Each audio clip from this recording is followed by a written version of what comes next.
누가복음 10장 25절에서 37절의 말씀, 우리 한 목소리로 읽겠습니다. 어떤 율법교사가 일어나 예수를 시험하여 이르되 선생님, 내가 무엇을 하여야 영생을 얻으리이까?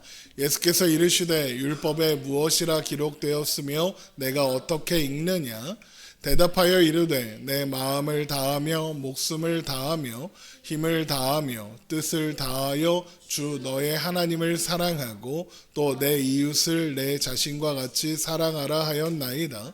예수께서 이르시되 내 대답이 옳도다. 이를 행하라. 그러면 살리라 하시니 그 사람이 자기를 옳게 보이려고 예수께 여짜오되 그러면 내 이웃이 누구이니까? 예수께서 대답하여 이르시되 어떤 사람이 예루살렘에서 여리고로 내려가다가 강도를 만나매 강도들이 그 옷을 벗기고 때려 거의 죽은 것을 버리고 갔더라. 마침 한 제사장이 그 길로 내려가다가 그를 보고 피하여 지나가고 또 이와 같이 한 레위인도 그곳에 이르러 그를 보고 피하여 지나가되 어떤 사마리아 사람은 여행하는 중 거기 이르러 그를 보고 불쌍히 여겨 가까이 가서 기름과 포도주를 그 상처에 붓고 싸매고 자기 짐승에 태워 주막으로 데리고 가서 돌보아 주니라. 그 이튿날 그가 주막 주인에게 데나리온 둘을 내어주며 이르되 이 사람을 돌보아 주라. 비용이 더 들면 내가 돌아올 때에 갚으리라 하였으니 내 생각에는 이 세 사람 중에 누가 강도 만난 자의 이웃이 되겠느냐? 이르되 자비를 베푼 자니이다. 예수께서 이르시되 가도 너도 이와 같이 하라 하시니라. 아멘. 오늘 말씀은 유명한 예수님의 비유죠. 그리고 그 이야기는 어떤 율법교사가 예수님을 시험하기 위하여 무엇을 하여야 영생을 얻을 수 있냐라고 묻는 것으로 시작됩니다. 누가복음 10장 25절입니다. 어떤 율법교사가 일어나 예수를 시험하여 이르되 선생님, 내가 무엇을 하여야 영생을 얻으리이까? 이런 율법교사의 질문에 예수님께서는 율법에 무엇이라 기록되었으며 내가 어떻게 읽느냐라고 물으셨고, 그러자 율법교사는 하나님을 사랑하고 이웃을 사랑하라 했습니다 라고 대답했습니다. 누가복음 10장 26절입니다. 예수께서 이르시되 율법에 무엇이라 기록되었으며 내가 어떻게 읽느냐? 대답하여 이르되 내 마음을 다하며 목숨을 다하며 힘을 다하며 뜻을 다하여 주 너의 하나님을 사랑하고 또한 내 이웃을 내 자신과 같이 사랑하라 하였나이다. 그러자 주님은 이 대답이 옳다 하시면서 그렇게 살아라. 그러면 그렇게 하면 살 것이다 라고 대답하십니다. 누가복음 10장 28절입니다. 예수께서 이르시되 내 대답이 옳도다. 이를 행하라. 그러면 살리라 하시니. 그러자 율법교사가 다시 묻는데 그 질문이 뭐냐? 그러면 내 이웃이 누구입니까? 라는 질문입니다. 누가복음 10장 29절입니다. 그 사람이 자기를 옳게 보이려고 예수께 여짜오되 그러면 내 이웃이 누구니까? 입니다. 율법교사가 이런 질문을 하는 이유가 뭐라고 했습니까? 자기를 옳게 보이려고 입니다. 그러니까 율법 선생은 금방 자기가 말한 하나님 사랑, 이웃 사랑을 하는 사람, 그렇게 할 수 있는 사람이다라는 전제를 가지고 지금 이 질문을 하는 겁니다. 그런데 율법 선생이 뭐라고 합니까? 그러면 내 이웃이 누구입니까? 라고 합니다. 이게 무슨 뜻이냐? 이 질문에 담긴 숨은 뜻, 숨은 의도가 있습니다. 그게 뭐냐? 하나님은 그 대상이 명확해서 내가 이미 사랑하고 있습니다. 그 누구보다도 나는 하나님을 사랑하는 사람입니다. 그런데 이웃은 그 대상이 명확하지가 않네요. 그러면 어디까지를 이웃이라고 하면 되겠습니까? 그 범위를 정해주시면 내가 사랑하겠습니다. 어디까지, 어느 범위까지 내가 사랑해야 하는 이웃인지 그걸 알면 내가 얼마든지 사랑할 수 있는 그런 사람입니다. 나는 그렇게 훌륭한 사람입니다 라고 질문하는 거죠. 그러면서 이웃의 범위와 대상을 정해달라는 겁니다. 이런 율법교사의 질문에 예수님의 대답이 뭐냐? 오늘 살펴보려고 하는 선한 사마리아인의 비유입니다. 누가복음 10장 30절입니다. 예수께서 대답하여 이르시되 어떤 사람이 예루살렘에서 여리고로 내려가다가 강도를 만나매 강도들이 그 옷을 벗기고 때려 거의 죽은 것을 버리고 갔더라. 마침 한 제사장이 그 길로 내려가다가 그를 보고 피하여 지나가고 또 이와 같이 한 레위인도 그곳에 이르러 그를 보고 피하여 지나가되 어떤 사마리아 사람은 여행하는 중 거기 이르러 그를 보고 불쌍히 여겨 가까이 가서 기름과 포도주를 그 상처에 붓고 싸매고 자기 짐승에 태워 주막으로 데리고 가서 돌보아 주니라. 그 이튿날 그가 주막 주인에게 데나리온 2를 내어주며 이르되 이 사람을 돌보아 주라. 비용이 더 들면 내가 돌아올 때 갚으리라 하였으니. 이렇게 돼 있죠. 내용을 정리하면 이런 겁니다. 어떤 사람이 길을 가다가 강도를 만나 죽게 되었습니다. 그런데 마침 제사장이 그 길로 지나갔는데 그걸 보고도 못 본 척하고 지나갔고 얼마 뒤 레위인이 와서 그 길로 지나가는데 그 레위인도 돕지 않고 지나갔다. 하지만 같은 길을 지나가던 사마리아인은 그를 구하여 응급처치를 하고는 주막으로 데리고 와서 돈까지 맡기며 그를 돌보아 주기를 부탁했다. 이런 내용입니다. 그리고 예수님은 이 비유를 하시고는 율법교사에게 이런 질문을 하십니다. 누가복음 10장 36절입니다. 내 생각에는 이 세 사람 중에 누가 강도 만난 자의 이웃이 되겠느냐. 지금 이 질문에서 예수님의 이 질문에서 여러분이 한 가지 중요한 사실을 눈치채셔야 합니다. 율법학자는 뭐라고 물었습니까? 내 이웃이 누굽니까? 라고 물었습니다. 그런데 예수님은 뭐라고 질문하십니까? 누가 강도 만난 자의 이웃이냐라고 했습니다. 이게 아주 놀라운 질문입니다. 뭐가 놀랐느냐? 율법교사는 이웃이 누구냐? 어디까지 내가 사랑하면 이웃에 대한 사랑을 내가 만족시킬 수 있습니까? 라고 물었습니다. 이웃의 범위와 대상이 명확하면 사랑할 수 있다라고 한 거죠. 그런데 예수님은 강도 만난 쪽에서 볼 때, 그러니까 사랑을 필요로 하는 쪽에서 볼 때 누가 이웃이냐라고 물으시는 겁니다. 율법 선생의 질문과 예수님의 질문 사이의 차이가 뭔지 아시겠죠? 주인공이 바뀐 겁니다. 율법 선생은 사랑을 하는 쪽의 권리라고 생각하고 있습니다. 그래서 이웃이 누굽니까? 이웃을 정해주면 내가 사랑하겠습니다라는 겁니다. 그런데 예수님은 뭐라고 하시는 겁니까? 사랑은 받는 쪽에 권리가 있는 거지 베푸는 자에게 권리가 있는 게 아니다라고 하시는 겁니다. 예수님의 질문에 율법 선생이 뭐라고 대답합니까? 자비를 베푼 자입니다 라고 대답했고 주님은 가서 너도 이와 같이 하라 라고 말씀하십니다. 누가복음 10장 37절입니다. 이르되 자비를 베푼 자니이다 예수님께서 이르시되 가서 너도 이와 같이 하라 하시니라. 당시 유대인들은 사마리아인을 부정하고 상종하지 못할 사람이라고 생각했습니다. 그래서 차마 강도당한 자의 입장에서 이웃은 사마리아인입니다 라고 대답하지 못하고 자비를 베푼 자입니다 라고 대답한 겁니다. 사마리아인이라고 그를 칭찬하는 말조차 하고 싶지 않은 겁니다. 오늘 살펴보려는 선한 사마리아인의 비유의 핵심은 바로 사랑은 받는 자의 것이다 입니다. 사랑은 베푸는 자의 것이 아닙니다. 사랑이 베푸는 자의 권리라면 베푸는 자의 자랑으로 돌아오게 되기 때문에 그렇습니다. 내가 누구를 사랑했다. 난 이만큼 사랑했다. 자랑하게 됩니다.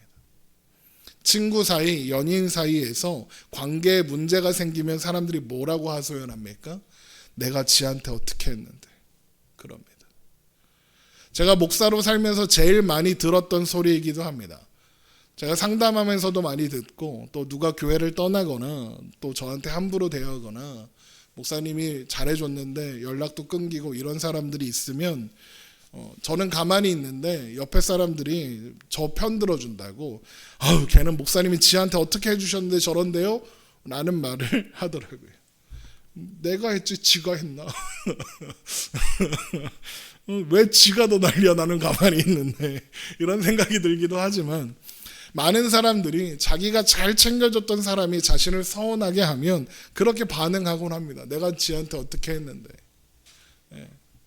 물론 그럴 수 있습니다. 사랑한 사람의 입장에서 사랑을 받은 사람이 그걸 몰라주면 속상합니다.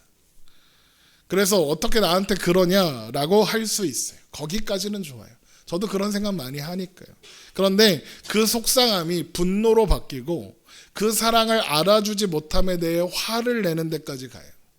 그래서 혼자 씩씩거리면서 그 사람을 미워하고 원망하게 되죠. 왜 그렇게 될까요? 왜 거기까지 갈까요? 내가 그렇게 사랑했던 사람을 왜 미워하고 원망하게 될까요? 사랑이 내 거라고 생각해서 그러는 거예요. 내가 베푼 거라고 생각해서 그러는 거죠. 아닙니다.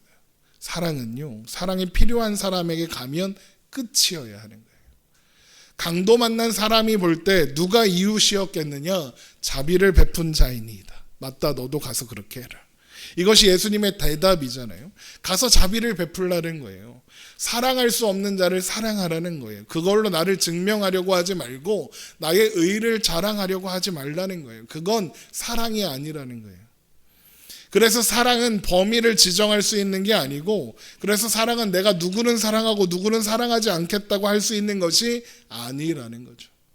그래서 사랑은 그 보답을 받지 못한다고 해서 원한으로 돌아서지 않는 거예요. 언젠가 교회에서 장학금을 줬더니 어떤 청년이 그러더라고요. 그 장학금 받은 학생한테, 너는 교회에서 장학금도 받았으니까 이제 다른 교회 절대로 가면 안 돼. 우리 교회만 다녀야 돼. 그러더라고요.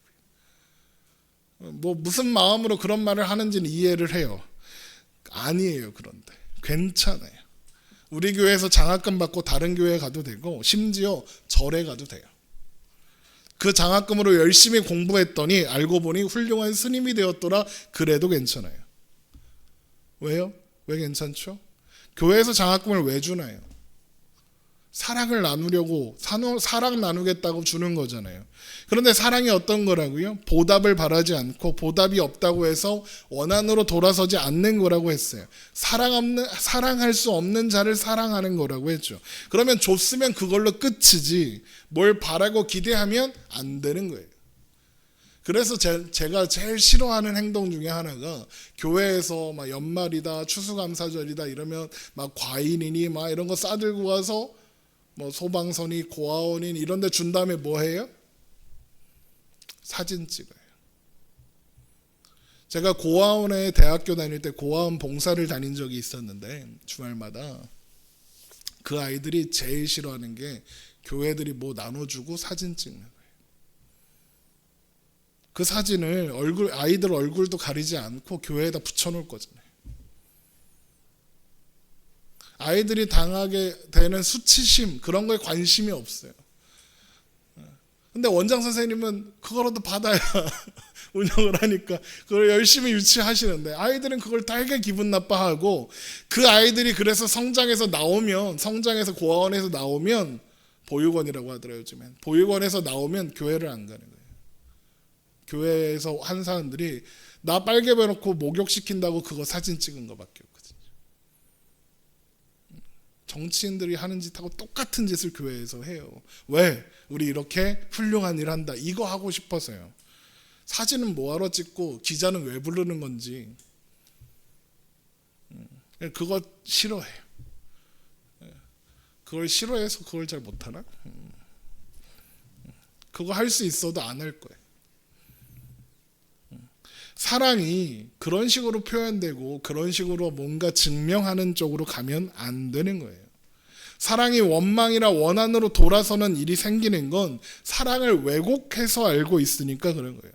진짜 사랑, 하나님의 사랑을 잘 몰라서, 하나님의 뜻을 몰라서 나오는 여전히 죄악 가운데 있는 자들의 사랑이라서 그런 거예요. 그런데 우리는 알잖아요. 하나님의 사랑이 뭔지, 내가 받은 사랑의 무게가 뭔지 알잖아요. 어떻게 알죠? 그런 사랑을 받았잖아요. 받았으니까 아는 거예요. 예수님께서 우리에게 주신 사랑이 그런 사랑이거든요. 오늘 말씀을 보면 율법교사는 예수님께 뭐라고 물었어요? 무엇을 하여야 영생을 얻으리까? 라고 하셨어요. 그 질문에 예수님은 율법에 대해서 물으셨고, 율법교사는 하나님 사랑, 이웃 사랑이라는 답을 내놓았습니다. 그러자 주님께서 그렇게 하라고 하시죠. 그러자 율법교사는 자신을 옳게 보이려고 이웃이 누군지 물었어요. 그러면 예수님께서 율법교사에게 선한 사마리아인의 비유를 들려주시는 것도 결국 어떤 질문에 대한 대답이겠어요? 영생을 얻는 방법에 대한 대답이기도 한 거예요. 그렇다는 건 이 비유 속에는 영생을 얻는 방법, 곧 구원을 얻는 방법도 담겨 있다는 거 아니겠습니까? 그러면 이 비유 속에 담긴 영생을 얻는 방법이라는 게 뭘까요? 일단 이 비유 속에서 누가 살아났나요? 강도 만난 자가 살아났죠. 강도 만나서 매 맞고 길 위에서 죽어가고 있던 그 사람이죠. 따로 설명이 없었으니 이 사람은 유대인이에요. 그런데 그렇게 죽어가는 사람 곁으로 제사장과 레위인이 지나갔지만 그를 살려주지 않았어요. 그런데 사마리아인은 그를 외면하지 않고 살려주었을 뿐만 아니라 끝까지 책임지죠. 제사장과 레위인이 그냥 지나간 이유가 뭘까요? 시체를 만지면 부정해지거든요. 그날 해가 질 때까지 부정하거든요. 뭘 못해요. 그런데 이 사람이 죽었나 살았나 확인도 안 하고 죽었겠지 하고 버리고 가는 거예요. 율법이 그렇게 하지 말라고 했다, 이런 명분을 가지고 지나가는 거예요. 그런데 사마리아인은 그 사람이 살았나 죽었나 확인했고 살아있으니까 응급처치를 했고 주막으로 데리고 가서 끝까지 책임져 주었죠. 그런데 당시 유대인들은 사마리아인들을 멸시하고 핍박하고 적대했어요. 그러면 사마리아인들은 어땠겠습니까? 유대인들이 좋았을까요? 나를 미워하는 그 유대인들을 사랑했을까요? 사마리아인들이? 그랬을 리 없죠. 유대인들을 싫어했습니다. 지금 이스라엘 그 팔레스타인 동네 그 지금도 사마리아에 가면 사마리아 제사장들이 있어요. 그 사람들이 유대인들 좋아할까요? 좋아할 리 없죠. 지금 팔레스타인들이 유대인들 좋아할까요? 좋아할 리 없죠. 핍박하고 멸시하고 적대하는데 좋아할 리 없죠. 그게 당연한 거예요. 그러면 유대인이 죽어가고 있어요. 그러면 사마리아인이 그 사람을 살려줄 이유가 있습니까? 없어요. 당시 유대인들은 사마리아인들과 접촉하는 것조차 경멸하며 부정하게 생각했어요. 그러면 사마리아인의 입장에서 유대인을 살려줘도 상대가 사마리아인인 것을 알면 어떻게 할 것 같으세요? 더럽다며 손을 씻을 거예요. 유대인들은 그런 사람들이에요. 그런데 아무런 의무도 아무런 상관도 없는 사마리아인이 그 사람만이 이 강도 만난 자에게 은혜를 베풀었어요. 그리고 이게 바로 영생을 얻는 방법이라는 거예요. 사는 방법이라는 거예요. 왜 이게 사는 방법, 영생을 얻는 방법이냐? 유대인들은 율법으로 구원을 받을 수 있다고 생각했죠. 자기들이 율법에 있는 대로 잘해서 구원받을 수 있다고 생각했어요.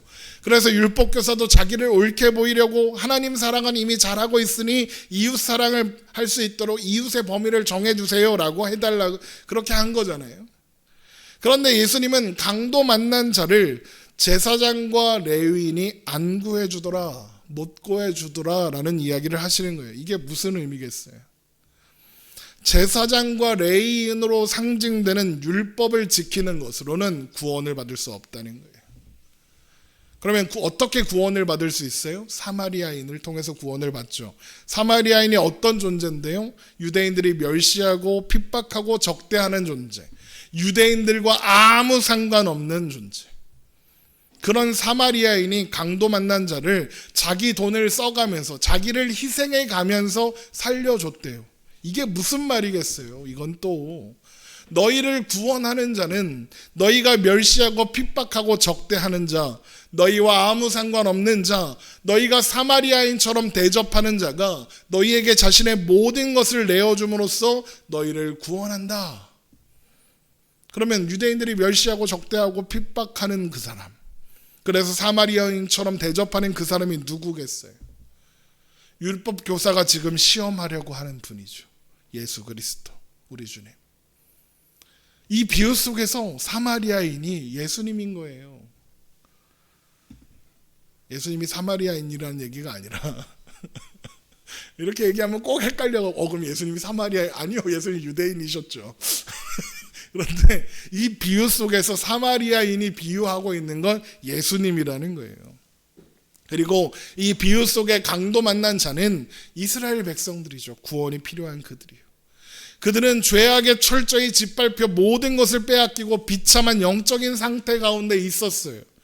그러나 그런 그들을 구원하시기 위해서 이 땅에 오신 예수님을 영접하기는커녕 오히려 거절하고 외면하고 핍박하고 적대했으며 죽이려고 모의했어요.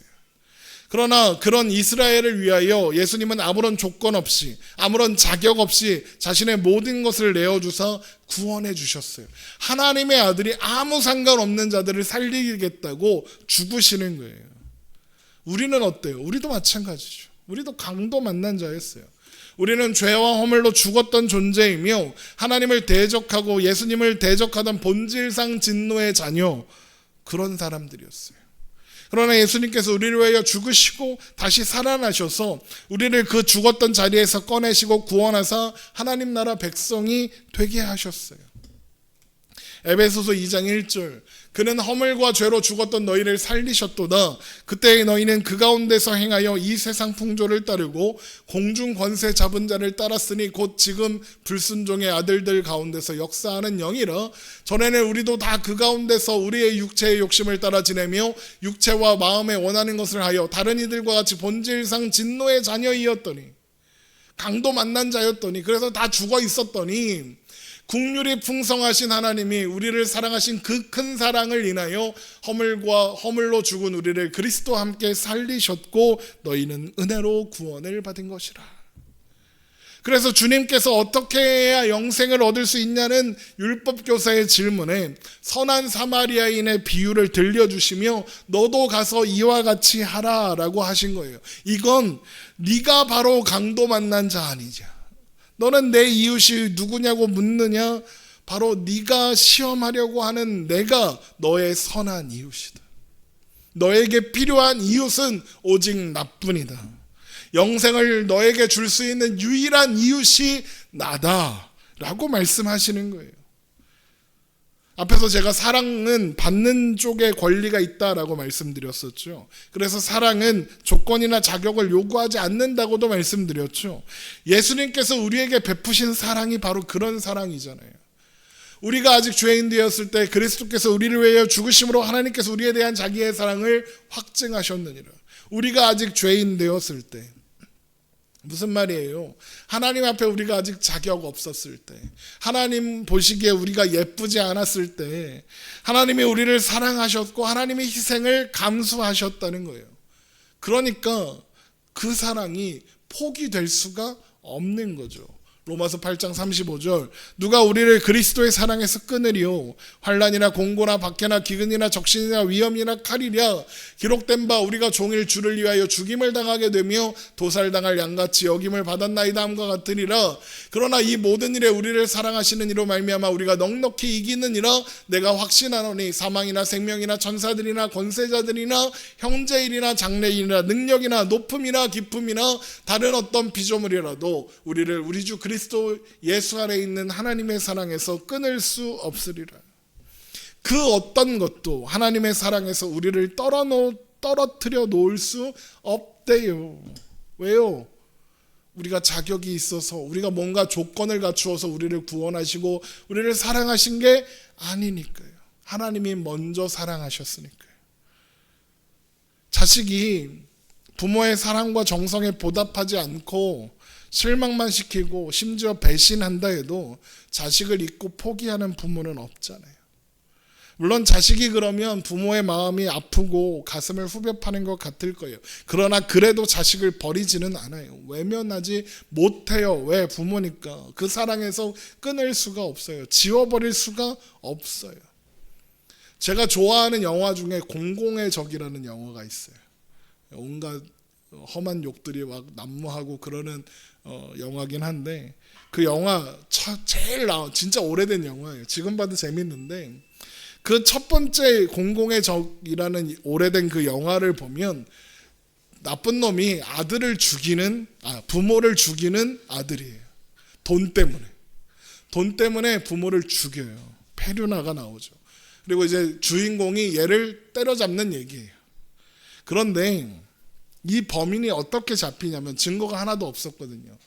근데 이 범인을 어떻게 잡느냐? 아들이 부모를 죽였다는 증거가 없는데 어떻게 잡았느냐? 그 결정적인 증거가 엄마 뱃속에서 나왔어요. 어떻게 나왔느냐? 바로 손톱 조각이었어요. 그 손톱 조각을 본 형사가 이런 말을 해요.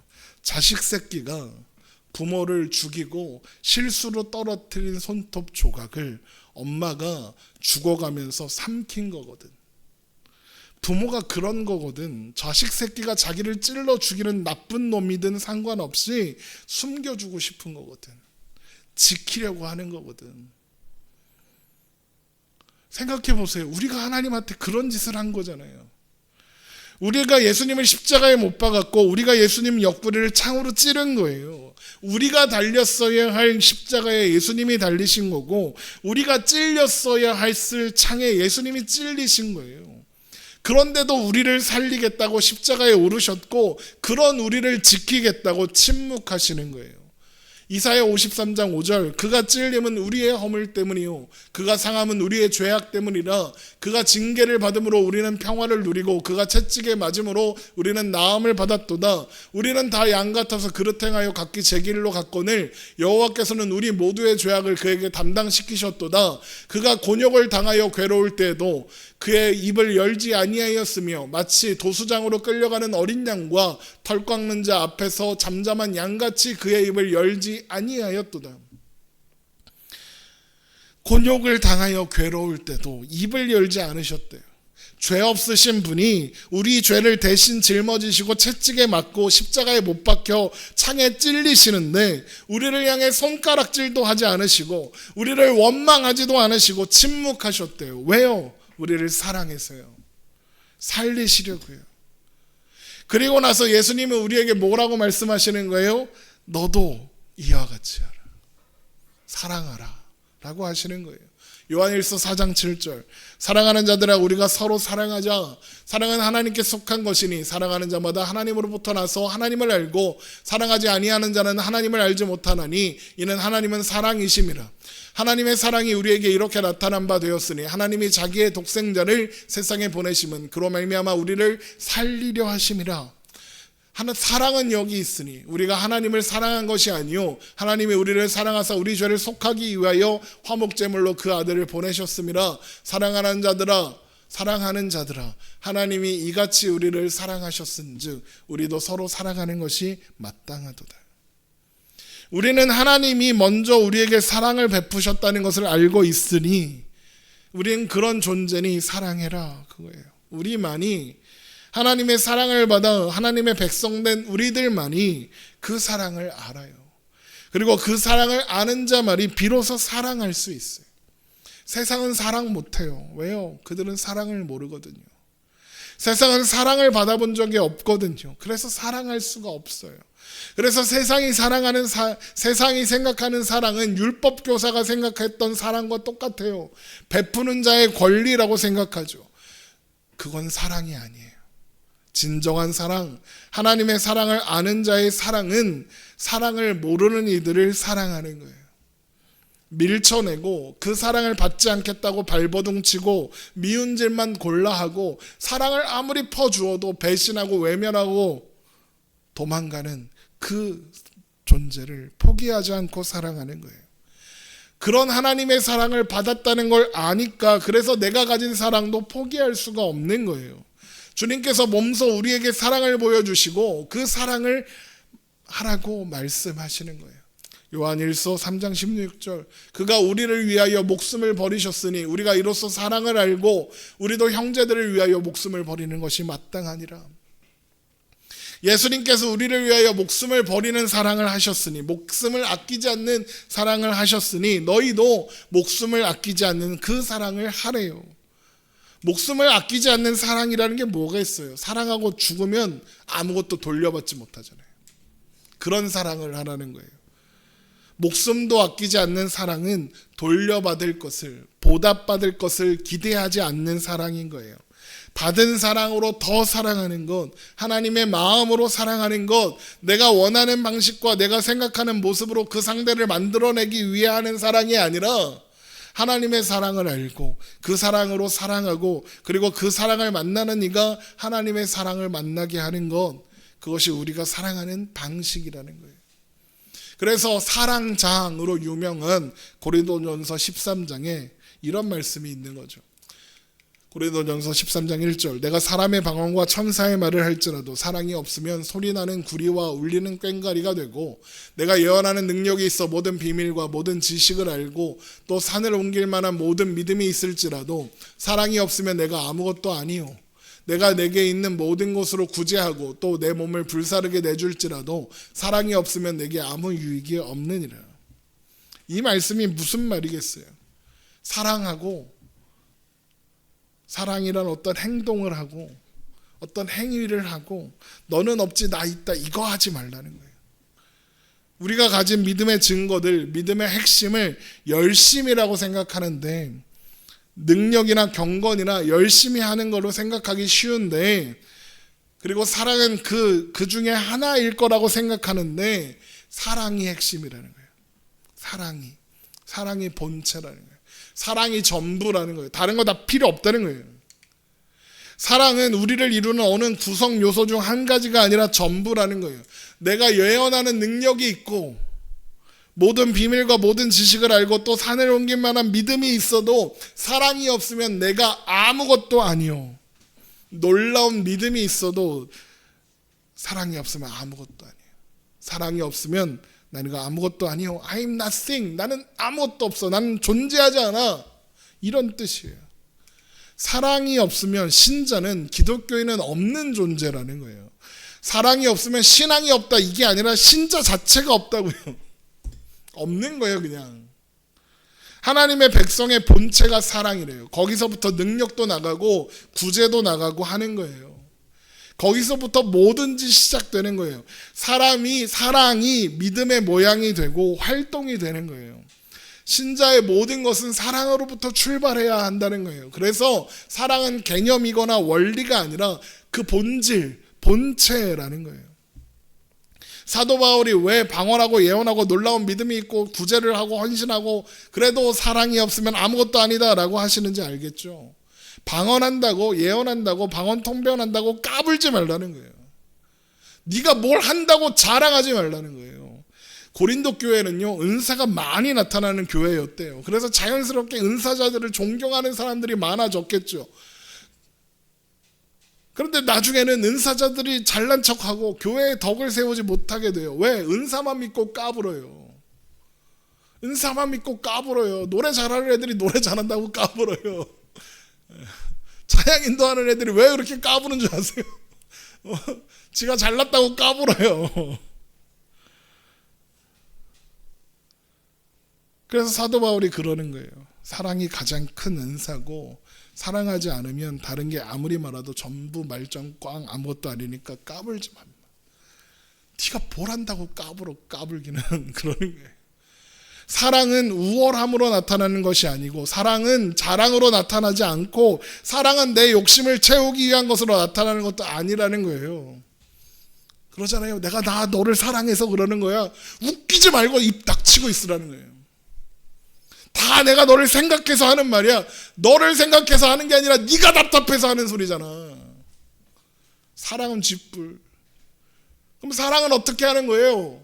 사랑은 오래 참고 사랑은 온유하며 사랑은 시기하지 아니하며 사랑은 자랑하지 아니하며 교만하지 아니하며 무례히 행하지 아니하며 자기의 유익을 구하지 아니하며 성내지 아니하며 악한 것을 생각하지 아니하며 불의를 기뻐하지 아니하며 진리와 함께 기뻐하고 모든 것을 참으며 모든 것을 믿으며 모든 것을 바라며 모든 것을 견디느니라. 사랑은 오래 참아. 사랑은 온유해. 시기하지 않고 자랑하지 않고 교만하지 않고 무례히 행하지 않아. 자기의 유익을 구하지 않아. 이게 왜 여기 있어?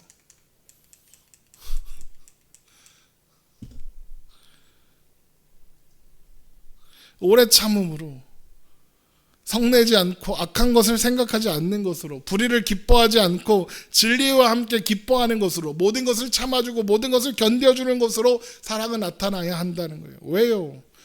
그게 하나님께서 우리에게 보여주신 사랑이니까요.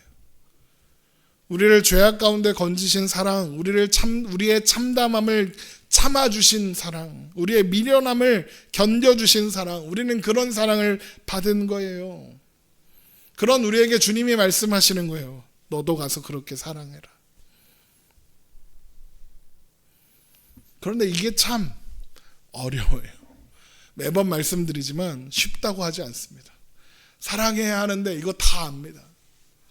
미운 이유가, 마음에 들지 않는 이유가 수백 수천만 가지 있다는 것도 압니다. 이렇게 말하고 있는 저도, 이렇게 설교하고 있는 저도 매일 실패합니다. 아마 오늘 설교가 제일 필요한 사람도 아마 저일 겁니다.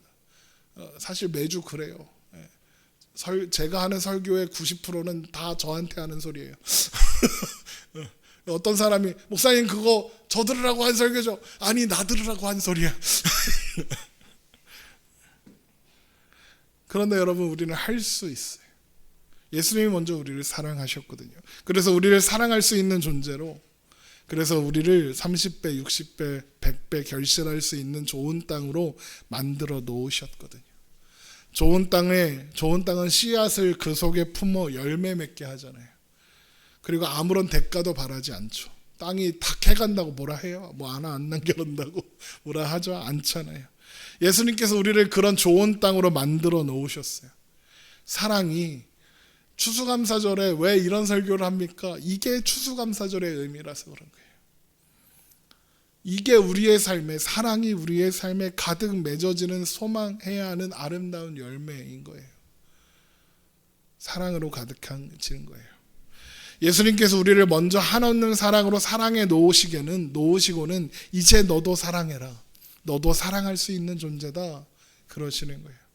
그러니까 할 수 있어요. 당연히 어렵죠. 어려우니까 애를 써보자는 거예요. 그게 참 어려우니까 애쓰면서도 자랑할 수가 없겠죠.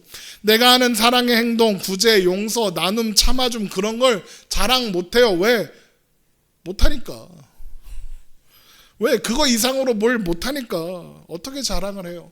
저 사람 사랑해야 한다는 거 아는데 내가 너무 미워서 그냥 한번 못 본 척하고 아무 말도 안 해. 그것도 사랑이에요. 근데 그것밖에 못했잖아요.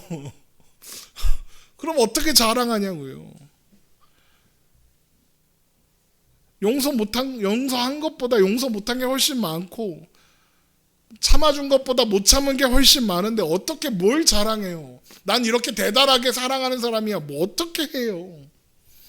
내가 가진 사랑이란 게 하나님께서 나에게 주신 사랑과 비교하면 너무 보잘것없는데 어떻게 자랑해요?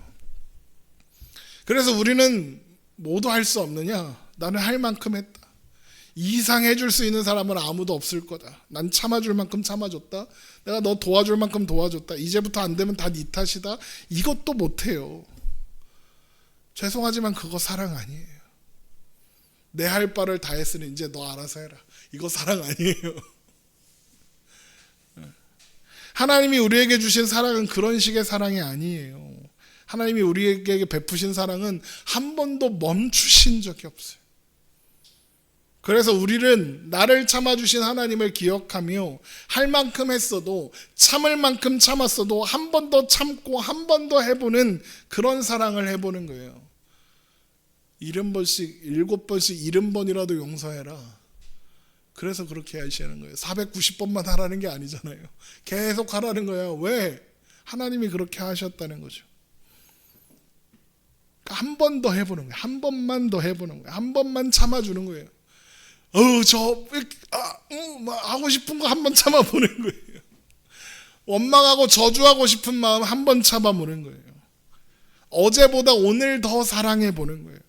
오늘보다 내일 내 마음이 더 커지기를, 그래서 더 많이 포용하고 사랑할 수 있기를 기대해보는 거예요. 우리를 먼저 사랑하신 그 사랑, 하나님의 사랑을 닮아가 보기로 하는 거예요. 그래서 우리의 삶에 하나님의 사랑이 더 많이 담겨지게 하는 거예요. 그렇게 해보면서 사는 거예요. 그렇게 해봐야 커요. 그렇게 해봐야 성장해 가는 거예요. 우리를 사랑하신 그 사랑이 우리를 포기하지 않고 붙잡아 인도하셔서 하나님의 사랑을 닮은 존재로, 그래서 세상에 하나님의 사랑을 흘려보내는 복의 근원 같은 존재로 만들어 가실 거예요. 우리의 삶에 사랑이 가득 열매 맺어지는 추수감사주일이 되기를 소망합니다. 우리 이 시간 함께 찬양하고 기도하겠습니다.